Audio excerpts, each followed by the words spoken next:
Job costing के सम number 9 में, job costing के सम नंबर 9 में जब आप आए तो है? पिछला क्लास नहीं था? चल, अभी अभी इंट्रो वाला काम इसी में हो जाएगा। चल, कोई दिक्कत नहीं है। तो जॉब कॉस्टिंग में ये पहले ये सवाल को ध्यान से समझते हैं जो ऑलरेडी तुमने एक जगह देख लिया है। आपने प्रॉफिट रिकॉन्सिलिएशन के समय एक सवाल देखा था, कुछ वैसा ही हाल है, ध्यान देना। सम नंबर कितना है? 9 नंबर। मेरे यहाँ वाला भले ही मत देख, 26 जो भी है। एक्स वाई जेड कूलर बना के 1000 यूनिट बेचता है और नीचे 1000 यूनिट से रिलेटेड इंफॉर्मेशन, सारा कॉमन आइटम है जो जिंदगी में देखे हो। यानी 1000 यूनिट का ट्रेडिंग पीएल है। ट्रेडिंग पीएल बोलने से मन में पहली फीलिंग फिनेंशियल अकाउंट। कौन सा अकाउंट? प्रॉफिट रिकॉन्सिलिएशन में देखा था कि यदि ट्रेडिंग पीएल है तो फिर अपने आप में वो क्या है? फिनेंशियल है। आगे आगे ये जो अकाउंटिंग ईयर है 2018 जो ईयर बीता वो आगे कहता है कि 2019 आने वाला है और एस्टिमेटेड है कि इस बार हम लोग 1200 बेच पाएंगे। कितना बेच पाएंगे?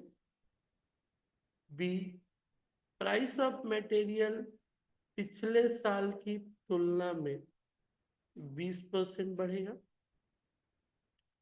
वेजेस पर यूनिट पिछले साल की तुलना में 5% घटेगा। Manufacturing cost in proportion to combined cost of material and, बोला जैसे मटेरियल और वेजेस का कंबाइंड का जो अनुपात पिछली बार था इस बार भी क्या रहेगा? सेम रहेगा। Factory overhead, selling expenses per unit remain unchange होगा। Other expenses will remain unaffected, भले ही हम 1200 यूनिट बना रहे। बोला एक स्टेटमेंट बनाइए जिसमें आपको बताना है कि कूलर्स को क्या दाम पे मार्केटेड यानी बेचोगी सो दैट की सेलिंग प्राइस का कम से कम 10% क्या हो? प्रॉफिट हो। अब ये जॉब कॉस्टिंग वर्ड हमेशा मत जोड़ना, जरूरी नहीं कि जॉब कॉस्टिंग है, इसको हम लोग एस्टिमेटेड कॉस्टेड भी बोलते हैं, बट प्रिंसिपल वही है। तो कॉस्टेड जॉब कॉस्टिंग मोर और लेस करीब करीब पूरा वही है। जॉब कॉस्टिंग में सिर्फ क्या था? आप ऑलरेडी एक सामान बना के बेच रहे हो, स्टैंडर्ड। कोई आके बोलता भाई मेरा ये वाला सामान बना के मुझे दे सकते हो, तो फिर सामने वाले को प्राइस बताना पड़ेगा। तो सामने वाले ने कहा क्या मेरा ये काम कर सकते हो, यानी मेरा ये जॉब कर सकते हो? तो जब उसका जॉब तुम करने गए तो उसको प्राइस बताना पड़ेगा, और उसको प्राइस बताने के चक्कर में उसका कॉस्ट निकालना पड़ेगा। इसीलिए इसका नामकरण क्या पड़ गया? Job costing. तो ये मत सोचना कि ये कुछ पूरा प्योरली अलग है। मैं तो इसे जोड़ ही दिया हूं कॉस्टिंग के साथ। है वही तो काहे को जॉब कॉस्टिंग, जॉब कॉस्टिंग। अब तुम्हारे रेस्पेक्टिव इंस्टीट्यूशंस या अथॉरिटी जो बोर्ड है वो लोग उसका नामकरण कर दिया, बट मुझे तो समझाते वक्त सेम ही लगता है दोनों। तो इसीलिए सेकंड के साथ ही पिछली बार मैंने बता दिया था, क्योंकि मैं उसके सवाल को बांट ही नहीं पाता हूँ सही से कि ये जॉब कॉस्टिंग है ना कॉस्टेड है। सवाल को बांटते वक्त ही मेरे को सर दर्द हो जाता। तो लगा इससे बढ़िया एक काम करो, दोनों को एक ही में क्या करो, मिलाई, दोनों को एक ही में मिला दो। तो सेम सवाल उस सेकंड में आपने 26 में बनाया था। अब जॉब कॉस्टिंग थर्ड में नाम ले लिया तो लगा एक काम करो, फिर से रिपीट करो। अब आप पिछले साल का कॉस्ट बन गया है, अब तू इस साल का तेरे को एस्टिमेट करना है। और पहले ही बोला था कॉस्ट अकाउंटिंग फ्यूचरिस्टिक अकाउंटिंग, हमेशा फ्यूचर देख के होता है, यानी पहले ही हो जाता है।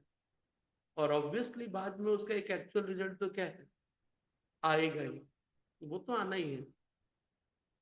तो बाद में एक्चुअल जब आएगा तो देखा जाएगा, लेकिन पहले तो उसका फ्यूचर वाला क्या कर एस्टिमेशन कर ले। तो जॉब कॉस्टिंग या कॉस्ट शीट में हम लोग इसका एक अपने से नामकरण कर देते हैं एस्टिमेटेड कॉस्ट शीट, क्योंकि जॉब कॉस्टिंग में एक यूनिट भी एक जॉब है। तो तुमको 200 पीस का कोई ऑर्डर देके गया तो वो भी एक जॉब ही है, तो भी क्या है, बट जॉब एक पर्टिकुलर जॉब है, पूरे साल की बात नहीं है। जबकि ये जो इंफॉर्मेशन है वो तो क्या है, पूरे साल का है, सोचने का अंदाज सेम है, तो बता भी हम लोग यही रहे। अब आ, तू उसे जॉब कॉस्टिंग बोल, तू उसे एस्टिमेटेड कॉस्ट बोल। तू प्रॉफिट रिकॉन्सिलेशन में भी देखा था कि फिनेंशियल का इंफॉर्मेशन था, पहले तू उसे किस में कन्वर्ट किया था, कॉस्ट शीट में कन्वर्ट किया था।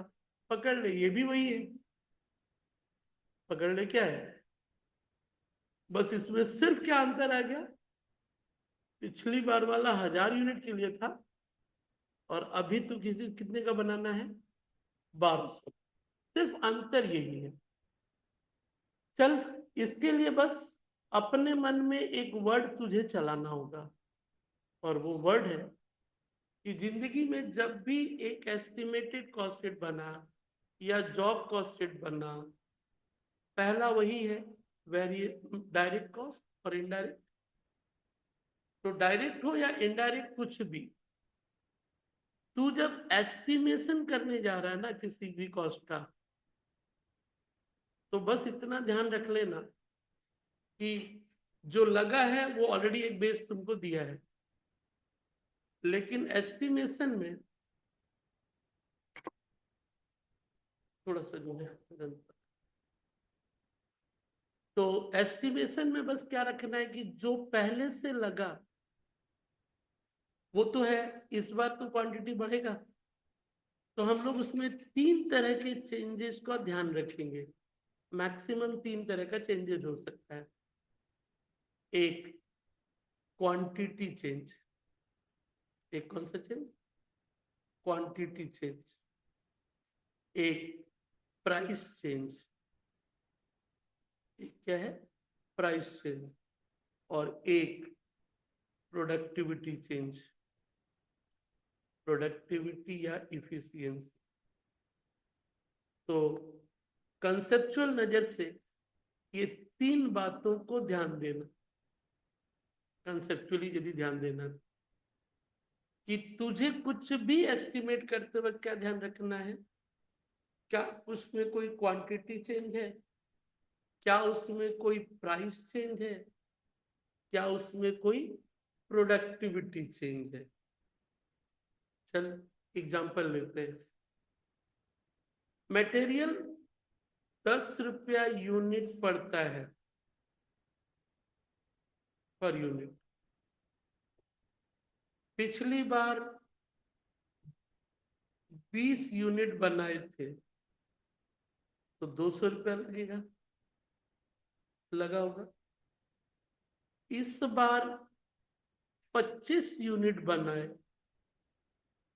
तो प्राइस तो सेम ही है ना भाई, क्या बदला क्या है, तो ये तो टोटल बदलेगा ना। टोटल क्या होगा, तो एक चेंज कौन हो गया, प्राइस चेंज। पिछली बार 20 यूनिट खरीदे थे 10 रुपए करके मटेरियल, 200 लगा था, या 8 अलग कर देते, 8 रुपया लगा था तो 160 रुपया पड़ा। इस बार 20 यूनिट तो खरीदे, बट महंगाई के कारण बढ़ के 9 रुपया हो गया। अब तो 160 में नहीं बनेगा, अब तो 180 में बनेगा ना। तो यहाँ कौन सा चेंज हो गया? Price change. चल फिर से थोड़ा सा क्लियर कर लेते हैं 10 पे ही। पिछली बार 10 था तो 200 रुपया लगा होगा। इस बार 12 रुपया दाम हो गया तो 240 लगेगा ना, यदि 20 ही बना है तो। और यदि 25 बनाते तो यूनिट क्वांटिटी तो बदला ही बदला, प्राइस भी तो बदलेगा, 300 होगा। यानी क्वांटिटी चेंज भी लगा और व्हाट, प्राइस चेंज भी लगा। दोनों मिला के सोचना होगा। और तीसरा प्रोडक्टिविटी चेंज, बहुत कम मिलता है, एडवांस सवाल में मिलेगा। प्रोडक्टिविटी या इफिशियंसी, उसके लिए एग्जांपल को थोड़ा सा ट्विस्ट करूं। पहले 1 किलो में 20 यूनिट बनता था। 1 किलो में क्या बनता था? 20 यूनिट बनता था। तो खरीदे तो हम 1 किलो होंगे, खरीदे तो क्या होंगे? तो 1 किलो का 20 यूनिट बनता था और 1 किलो का दाम था मान ले 200 रुपये, तो 1 किलो का 200 पड़ा। इस बार सामान का क्वालिटी घट गया है तो अब 20 तो नहीं बनता है, अब 18 तो ही बनता है। तो 1 किलो सामान जो पहले खरीदते थे वो 20 यूनिट के लिए 200 लगता था। अब 1 किलो में जब सामान खरीदेंगे 200 लगा, बट 18 ही तो बना भाई। और 20 यदि बनाना है तो मटेरियल तो थोड़ा ज्यादा खरीदना होगा। इसको बोला व्हाट, प्रोडक्टिविटी और व्हाट, इफिशियंसी। उसी यूनिट 20 का 20 है, क्वांटिटी सेम है, बट सामान की प्रोडक्टिविटी क्या हो गई?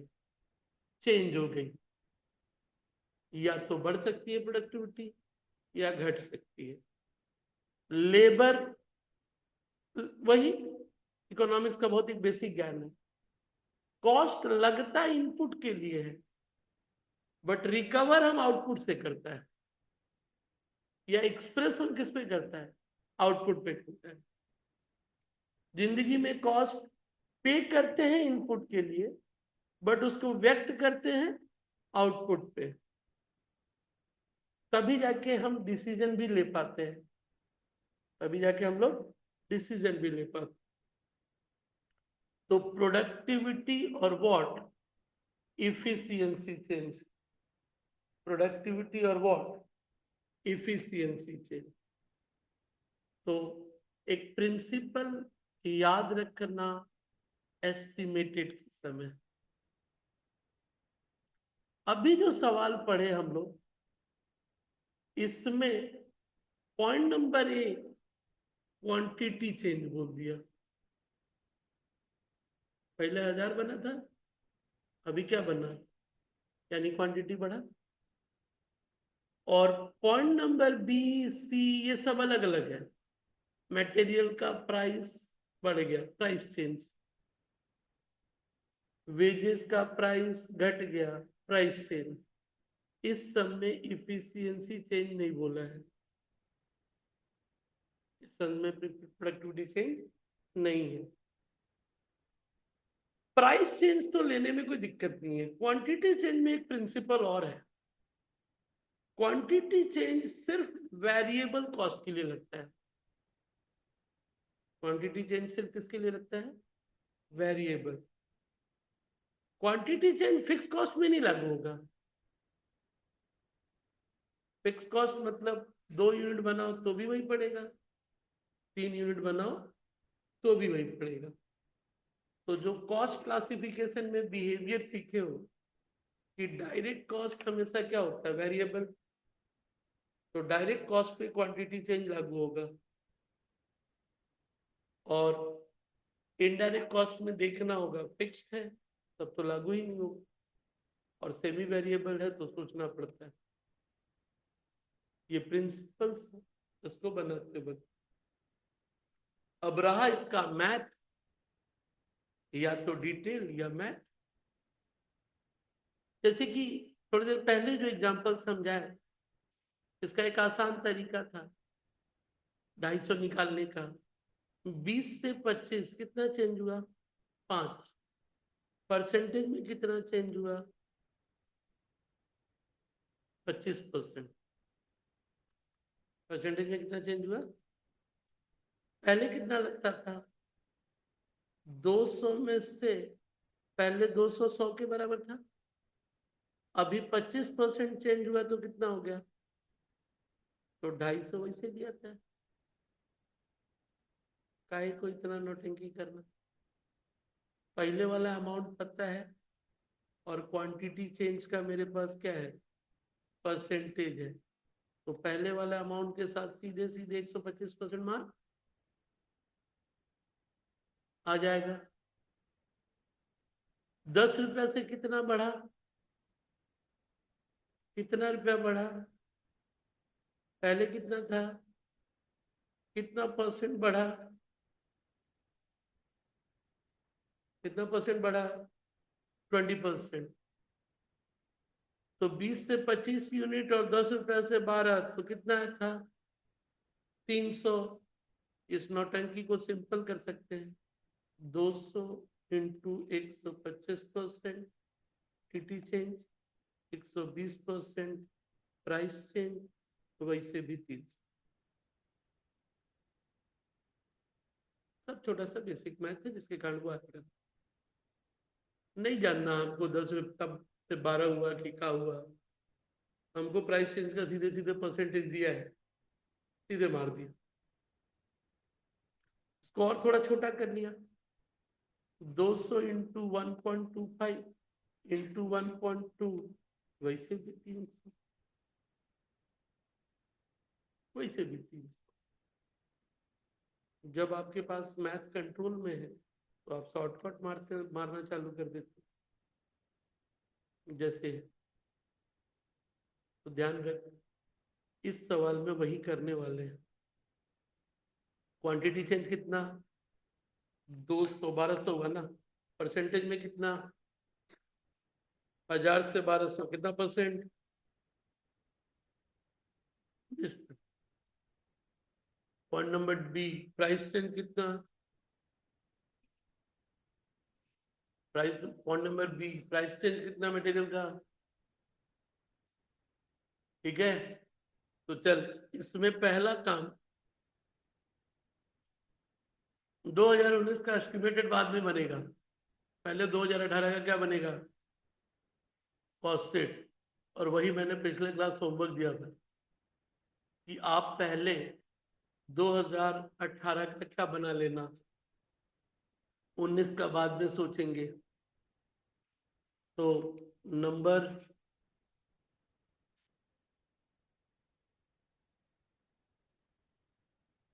तो फर्स्ट ऑफ ऑल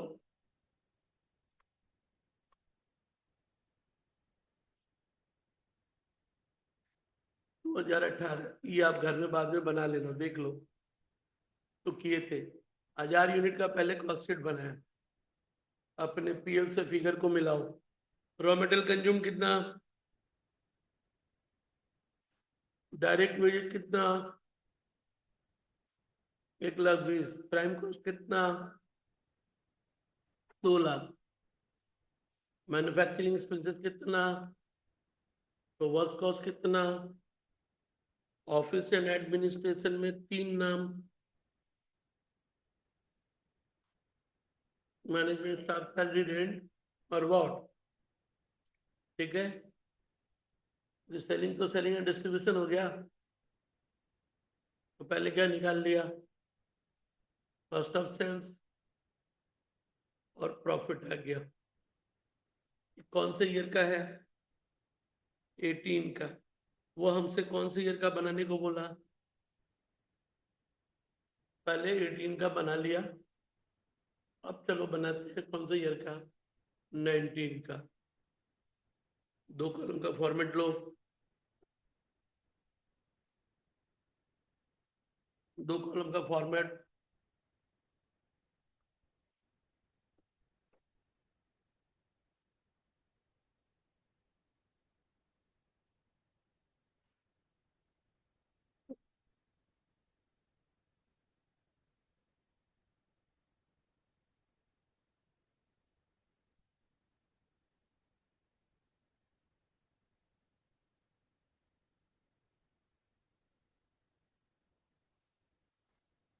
ओके, कल, अच्छा, कल के मार्कशीट मेरे में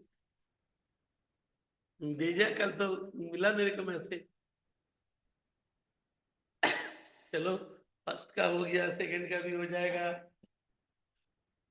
थर्ड का फिर कुछ समय के बाद होगा।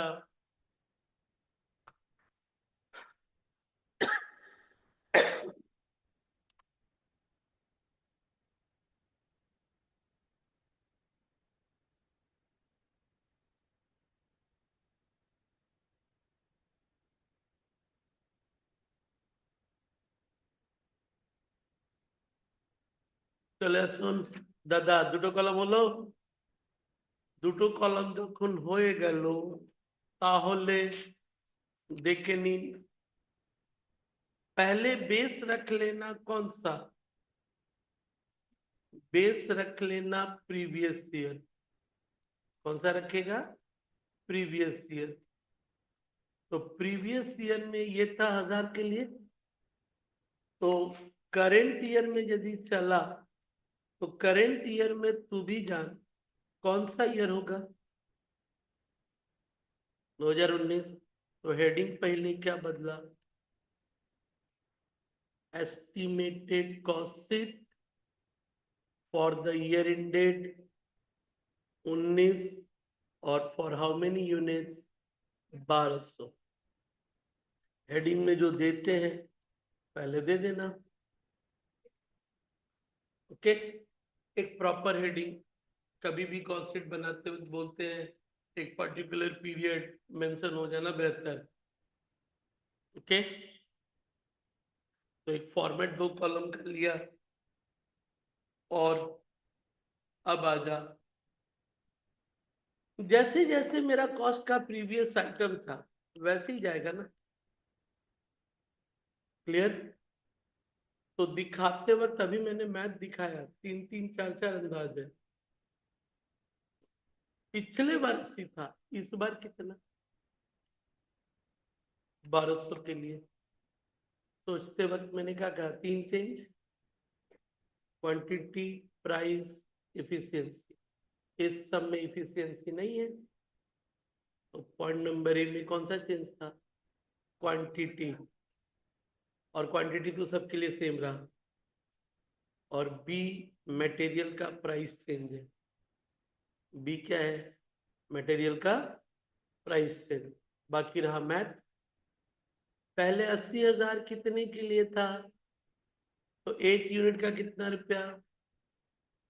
सीधा सीधा 80,000 बाई 1000 कितना? 80,000 बाई 1000 कितना? 80,000 बाई 1000 कितना? अबे एक बार 8 बोलता, एक बार 800 बोलता, 80 रुपया को। इतना असंवेदनशील है तुम लोग। 80,000 by 1000, 80,000 by 1000 is how much? 80। अभी 8 बोल रहा है, कभी 800 बोल रहा है। चल, 80 रुपीज एक का हुआ। तो 80 रुपीज में आजकल मिलता है सामान, कितना परसेंट बढ़ा price? Point number B, point number B, 20% बढ़ा। तो आजकल मटेरियल किस दाम से मिलता है? 20% ज्यादा। तो कितना रुपया में मिलता होगा सामान? 80 रुपया वाला यदि आज 20% बढ़ गया तो कितना? मैं तो बताओ, 80 रुपीज वाला सामान 20% बढ़ गया तो कितना में मिलेगा नंदिता जी? 96 रुपीज में। 80 का कितना में मिलेगा? 20% यानी 16 रुपया। और कितना यूनिट इस बार बनाए हो? तो 1200 से मल्टीप्लाई करके कितना आया? 1,15,000, यही है ना? पहले ये समझना, 80,000 भाई जब तू 1,000 की तो वो 80 हो गया। क्या हो गया? प्लस 20% करेगी तो 16 जुड़ गया, 96। या 1,200 का निकाल ली, फिर उसके बाद तू उसके बाद 20% जोड़ दी, तो ले दे के मतलब वही है। दिखाते वक्त मैं उसको और कौन सा दिखा सकता था? 80,000 इंटू 1.25 इंटू 1.2, थोड़ी देर पहले समझा रहे थे, वो किसी में भी जा सकता है। तो चल, पहला आइटम लिख, रॉ मटेरियल कंज्यूम। ये तेरी भाषा है, और मैथमेटिकल लोग की भाषा अलग ही होती है। 80,000 इंटू 1.2 इंटू 1.2, 80,000। वो कॉम्प्लिकेट किया कि सिंप्लीफाई किया? तुम्हारे लिए कॉम्प्लिकेटेड कर दिया, वो तो सिंप्लीफाई किया। 80,000 इंटू 1.2 इंटू 1.2, ठीक है। अगला आइटम पिछली बार में क्या था भाई? Direct wages. इस पे क्वांटिटी चेंज लगेगा? क्वांटिटी चेंज लगेगा इस पे? हर एक डायरेक्ट कॉस्ट में लगेगा, लगेगा। तो 20% तो फिक्स है। प्राइस इसमें क्या हुआ है? घटा है। तो प्लस की जगह वो क्या होगा?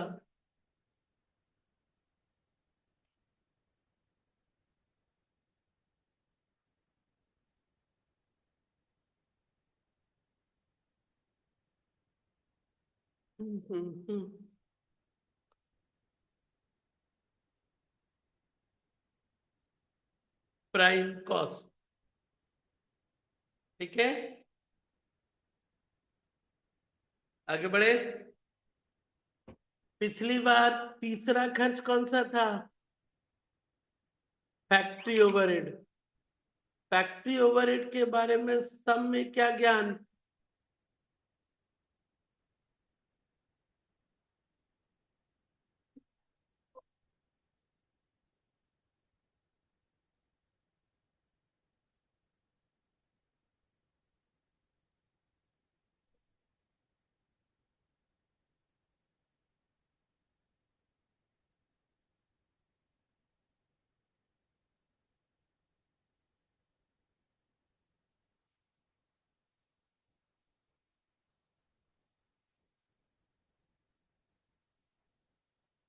हो गया। तो बोला combined cost of material and wages. पिछली बार combined cost of material and wages कितना था? 2 लाख। यूनिटरी मेथड है, ध्यान देना, सीधा सीधी। 50,000 रुपया कब लगा था? जब ये दोनों मिलके कितने थे? 2 लाख। 50,000 लगा था कब? जब दोनों मिलके क्या है? तो अब कितना लगना चाहिए? तो 50,000 लगता था जब दो था, और फिलहाल वो कितना है? ये ये जो कैलकुलेट हुआ ना, ये रियल भाषा में परसेंटेज रिकवरी रेट कुछ भी बोल दे। रियल भाषा में परसेंटेज रिकवरी रेट कुछ भी बोल दे। एक तरह से 25% आए। कितना परसेंट आया? 25%। तो वही चीज नीचे।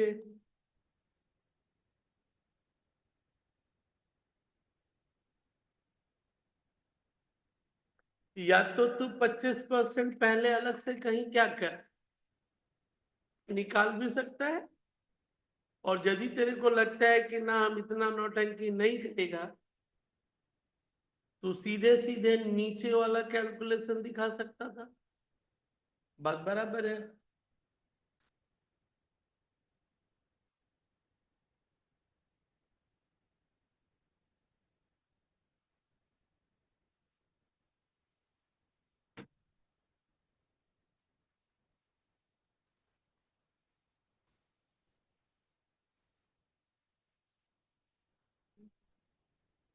ঠিক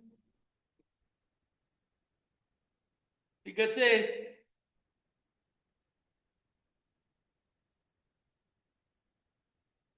चलो ये हो गया वर्क्स कॉस्ट। पिछली बार अगला खर्च कौन सा था? Office and administration. उसके लिए सब में कौन सा पॉइंट जाने वाला है? कौन सा पॉइंट जाएगा? Point number F. क्योंकि ऊपर में डी फैक्ट्री बोला है, ई किसके लिए बोला? Selling expenses. तो एफ किसके लिए बोला? अदर। अदर में हमने कहा कि पिछली बार मेरा कौन कौन सा था? ये तीन था ना। इसके लिए पॉइंट नंबर ऑफ क्या बोला?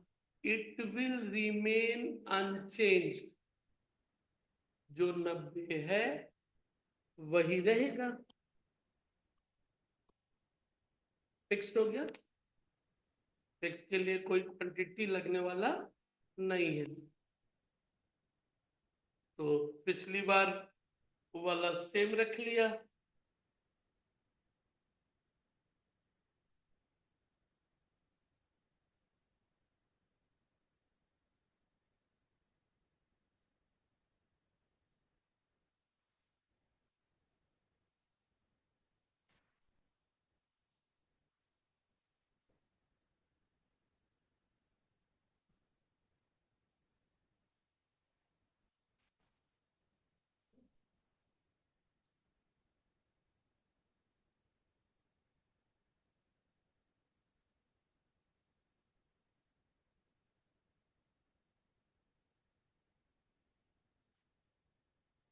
क्वांटिटी वो इफिशियंसी वाला, उस पे तुम लोग के मैट में बढ़िया सवाल, बढ़िया बढ़िया। ये- इसमें नहीं, ये में वाली। हाँ ये भी ईयर में या स्टडी मटेरियल इलस्ट्रेशन में। चलो क्या बोला दादा? हाँ, पहले इनके साथ कंबाइन कराएंगे, बाद में इलस्ट्रेशन करेंगे। जो एक्स्ट्रा है, जो ईयर है, वो तो अलग से कराएंगे ही क्लास। उसमें तुम्हारा इलस्ट्रेशन और वो सब जाएगा। अब वो सब धीरे धीरे। चल भाई बोलो, अगला खर्चा क्या था? Selling expenses. पॉइंट नंबर ई क्या बोला? Per unit. ये वर्ड उसको वेरिएबल बना दिया। क्या बोला? पर यूनिट सेम है ना, बट 1200 यूनिट बना तो वो तो क्या होगा? थोड़ी देर पहले बोले थे प्राइस चेंज। क्या था थोड़ी देर पहले कहानी? कि प्राइस 10 रुपए का 10 ही रुपया रहा तो ठीक है। बट 10 का 10 भी रहा तो क्वांटिटी बदला ना। प्राइस सेम है, बट क्वांटिटी चेंज हुआ तो अमाउंट भी क्या होगा? चेंज होगा ना। पर यूनिट रिमेन चेंज मतलब कॉस्ट पर यूनिट सेम है, बट क्वांटिटी रहेगा।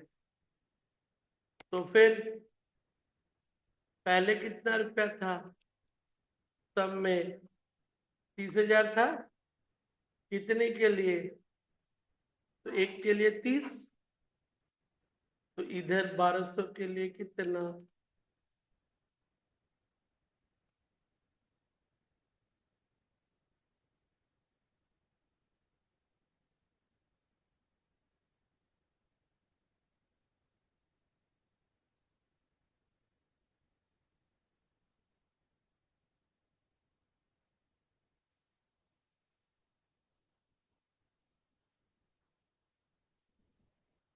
हो गया। अब प्रॉफिट के बारे में क्या बोला? सबसे लास्ट वाला लाइन।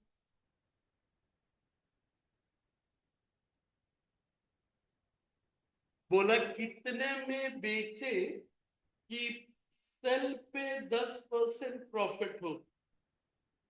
तो प्रॉफिट का रूल तो मालूम ना? क्या? 4,41,000 तो है ही है, और तो कोई फिगर है नहीं। 10% इंटू 10 बाई कितना, क्योंकि बेचोगे मान लो 100, 10 तो प्रॉफिट है, तो ये तो 90 ही है। Same terms 100, different term plus या माइनस। तो 4,90,000, इसका यदि 10 लेना होता तो 10 बाई क्या करते, और इस पे लोगे तो 10 बाई क्या करना होगा, तभी तो बराबर आएगा। वो सिंपल मैथ वाला।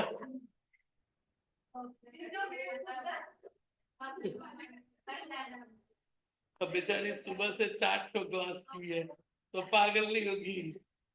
7 बजे से भिड़ी है, 5 बजने चला, बता। सुबह 7 बजे एक, 7 से 9 एक क्लास की, 9 साढ़े 9 से 11, साढ़े 11 तक एक क्लास की, अभी फिर दो क्लास की।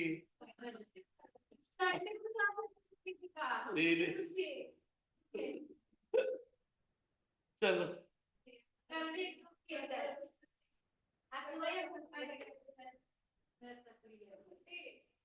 चलो, पहले 490 समझ में आया, 490 समझ में आया। आप पूछा पर यूनिट, तो पर यूनिट के लिए तो इसको 1200 से क्या करना होगा, डिवाइड करना होगा ना। तो अलग से दिखा दो क्या।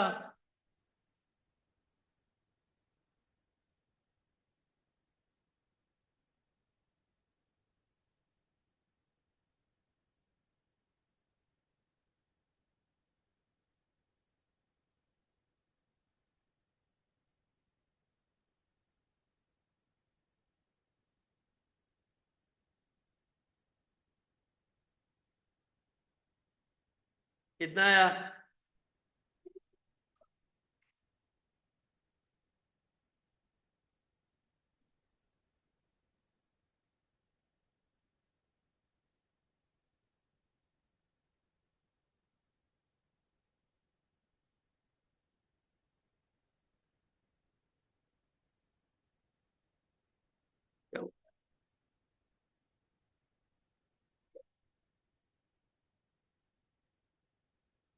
समझा पहले। 408 रुपया 33 पैसा करके क्या करना होगा, बेचना पड़ेगा।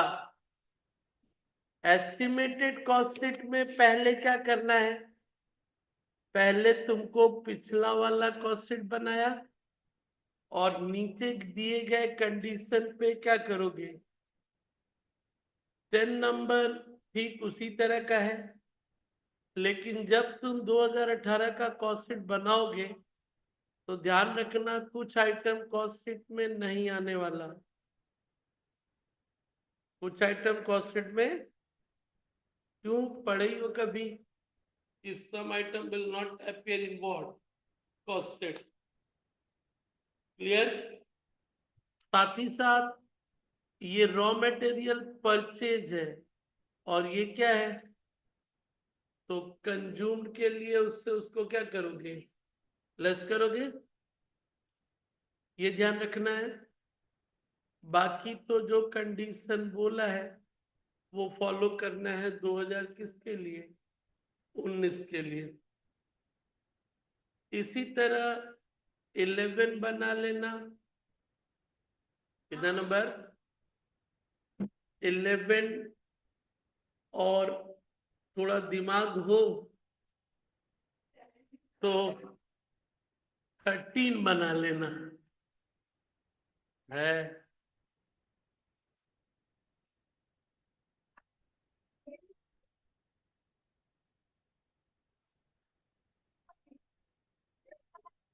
कौन सा,